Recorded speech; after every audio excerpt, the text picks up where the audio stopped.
یہ ہے 7th century کا مکہ۔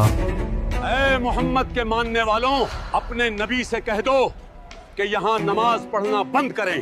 اگر رسول اللہ نے ہمیں صبر کرنے کو نہ کہا ہوتا تو آج اس ابو جہل کو ابھی جواب دے دیتا۔ صبر کرو میرے بیٹے۔ یہ وہی وقت تھا جب نماز کو اوپنلی چیلنج کیا جا رہا تھا۔ اگر اللہ کو نبی چننا ہی تھا تو کیا یہی ملا تھا جو ہمارے پرکھوں کے طریقوں کو ٹھکراتا ہے؟ پھر قرآن میں اللہ سبحانہ وتعالیٰ کا جواب آیا اور سورہ الق نازل ہوئی۔ اگر وہ باز نہ آئے گا تو ہم اس کی پیشانی کے بال پکڑ کر گھسیٹیں گے، تو وہ اپنے یاران مجلس کو بلا لے، ہم بھی دوزخ کے فرشتوں کو بلائیں گے۔ ہم میں سے زیادہ تر لوگ سورہ الق کے بارے میں صرف ایک ہی بات جانتے ہیں، اقرا، پڑھو، اپنے رب کے نام سے پڑھو۔ سب کو پتا ہے کہ یہ پہلا ریویلیشن تھا، اینڈ ایون جب میں نے بھی اس ویڈیو کے بارے میں ریسرچ سٹارٹ کری تو مجھے بھی کچھ ایسی باتیں پتہ چلی جو شاید آپ کو ضرور جاننا چاہیے۔ آج کے اس ویڈیو میں ہم دیکھیں گے کہ یہ سورہ کیوں نازل ہوئی، اور سب سے امپورٹنٹ سوال، آج کے ماڈرن ٹائم میں بھی اس سورہ سے اللہ سبحانہ وتعالیٰ ہمیں کیا سکھانا چاہتے ہیں۔ اعوذ باللہ من الشیطان الرجیم۔ اس ٹائم مکہ میں صرف نفرت نہیں تھی، وہاں گھمنڈ تھا۔ آپ زیادہ مانگ رہے ہیں۔ لوگ سوچتے تھے ہم تو امیر ہیں، پاورفل ہیں، تو سچ بھی ہم ہی ڈیسائیڈ کریں گے۔ دولت اس بات کو یقینی بناتی ہے۔ ہماری بقا سب سے پورے مکہ میں کیا یہی ملا تھا اللہ کو؟ ایک ایسا شخص جس کے پاس نہ دولت ہے نہ طاقت ہے۔ تم سچ کہتے ہو ابو الحکم، نبوت تو صرف امیروں اور بڑے خاندان والوں کا حق ہے۔ جب باتوں سے کام نہیں چلا تو پھر دھمکیاں شروع ہو گئی۔ اگر میں نے محمد کو دوبارہ یہاں سجدہ کرتے دیکھا تو میں اس کی گردن کچل دوں گا۔ لیکن اس دشمنی کو سمجھنے کے لیے ہمیں تھوڑا پیچھے جانا ہوگا۔ بات ہے 610 AD کی، عرب کا وہ گرم ریگستان۔ مکہ کی گلیوں میں شور تو بہت تھا پر سکون کہیں نہیں تھا۔ لوگ پتھروں کے مورتیوں کے آگے سر جھکاتے تھے اور پوری سوسائٹی اندھیرے میں ڈوبی ہوئی تھی۔ پر ان سب کے بیچ ایک ایسے انسان تھے جو سچ کی تلاش میں تھے۔ یا من صلیت بکل الانبیاء، اسی تلاش میں وہ غار ہیرا جاتے تھے جہاں نبی صلی اللہ علیہ وسلم تنہائی میں عبادت کیا کرتے تھے۔ اب آپ کو ایک انٹرسٹنگ بات پتہ ہے، وہی سے پہلے بھی نبی صلی اللہ علیہ وسلم کو عجیب سے سپنے آتے تھے۔ جو بھی سپنا آتا وہ بالکل سچ ہو جاتا، یعنی اللہ ان کو پہلے ہی مینٹلی پریپیئر کر رہا تھا۔ اور پھر وہ رات آئی جس نے ہمیشہ کے لیے تاریخ بدل دی۔ اقرا، پڑھو، اپنے رب کے نام سے پڑھو۔ اقرأ باسم ربك الذي خلق، خلق الإنسان من علق، اقرأ وربك الأكرم الذي علم بالقلم، علم الإنسان ما لم يعلم۔ یہ نبوت کی وہ بھاری ذمہ داری تھی جو اب آپ صلی اللہ علیہ وسلم کے کندھوں پر آ رہی تھی۔ جب نبی صلی اللہ علیہ وسلم گھبرا کر گھر آئے تو انہوں نے کہا زملونی زملونی، مجھے کمبل اڑا دو، مجھے ڈھک دو۔ تو خدیجہ رضی اللہ عنہا نے انہیں سپورٹ کیا۔ انہوں نے کہا اللہ کبھی آپ کو ذلیل نہیں کرے گا، آپ تو سچ بولتے ہو، غریبوں کی مدد کرتے ہو، مہمان نوازی کرتے ہو۔ یعنی پہلی سپورٹر، پہلی بیلیور خدیجہ رضی اللہ عنہا ہی تھی۔ پھر خدیجہ رضی اللہ عنہا نبی صلی اللہ علیہ وسلم کو ایک اسکالر کے پاس لے گئیں، کیونکہ وہ پہلے سے ہی بائبل اور تورات جانتے تھے۔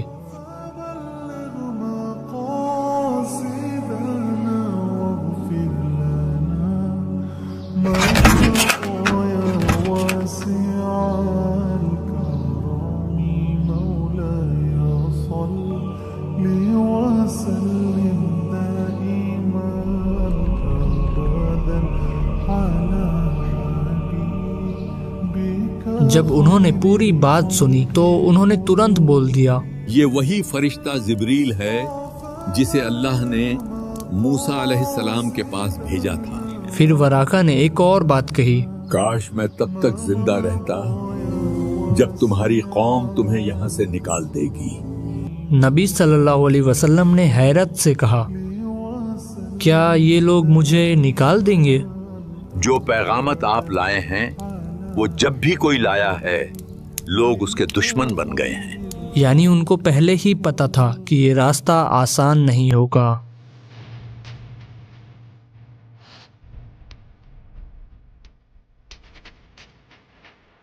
پہلے تو ڈر لگتا تھا کوئی دیکھ نہ لے، اب اللہ کا حکم آ چکا ہے بھائی، اب ہم باہر بھی عبادت کریں گے۔ اب نماز چھپ کر نہیں ہوتی تھی، نماز اب سب کے سامنے ہوتی تھی۔ دیکھو دیکھو، نیا مذہب شروع ہو گیا۔ آ گیا، ان کو لگتا ہے جھکنے سے طاقت مل جائے گی۔ پاگل ہو گئے سب۔ لوگ دیکھتے تھے کیونکہ پہلی بار کوئی بنا بتوں کے جھک رہا تھا۔ ہر روز یہیں جھک جھک کر عبادت کرتے رہتے ہیں۔ مکہ میں ایسا پہلے کبھی نہیں ہوا، بنا بتوں کے عبادت کیسے ہو سکتی ہے؟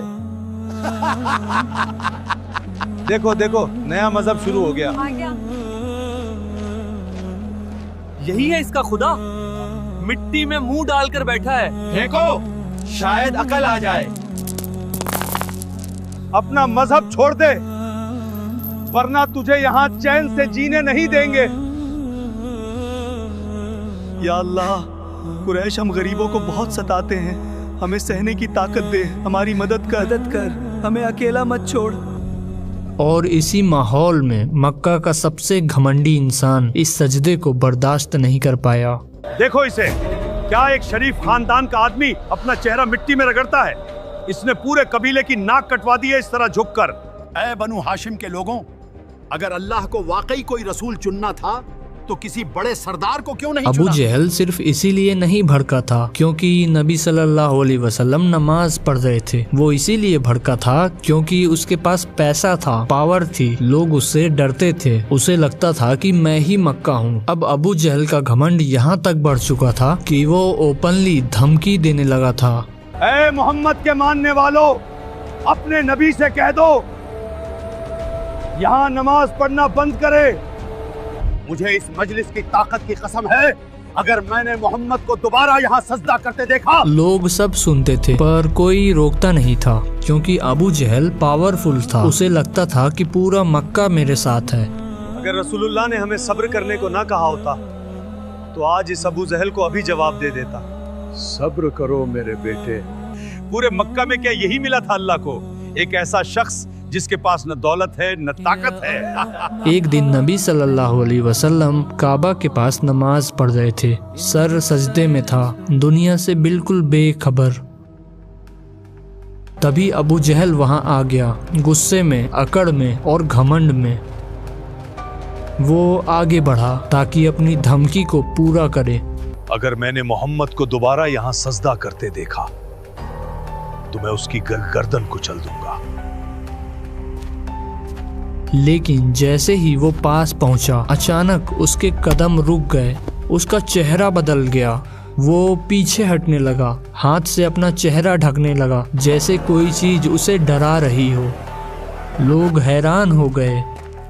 کیا ہوا ابو الحکم؟ اس کا چہرہ بدل جاتا ہے۔ تب اس نے گھبرا کر کہا، میرے اور اس کے درمیان آگ کی ایک خندق تھی، میں نے ایسے پر دیکھے جو آسمان کو ڈھک رہے تھے۔ بعد میں نبی صلی اللہ علیہ وسلم نے فرمایا اگر وہ ایک قدم اور بڑھاتا تو فرشتے اسے ٹکڑوں میں پکڑ لیتے، یعنی اللہ نے خود اپنے نبی کی حفاظت کی۔ دیکھو، اگر وہ باز نہ آئے گا تو ہم اس کی پیشانی کے بال پکڑ کر گھسیٹیں گے، یعنی اس جھوٹے خطا کار کی پیشانی کے بال، تو وہ اپنے یاران مجلس کو بلا لے، ہم بھی دوزخ کے فرشتوں کو بلائیں گے۔ دیکھو اس کا کہا نہ ماننا اور سجدہ کرنا اور اللہ کا قرب حاصل کرتے رہنا۔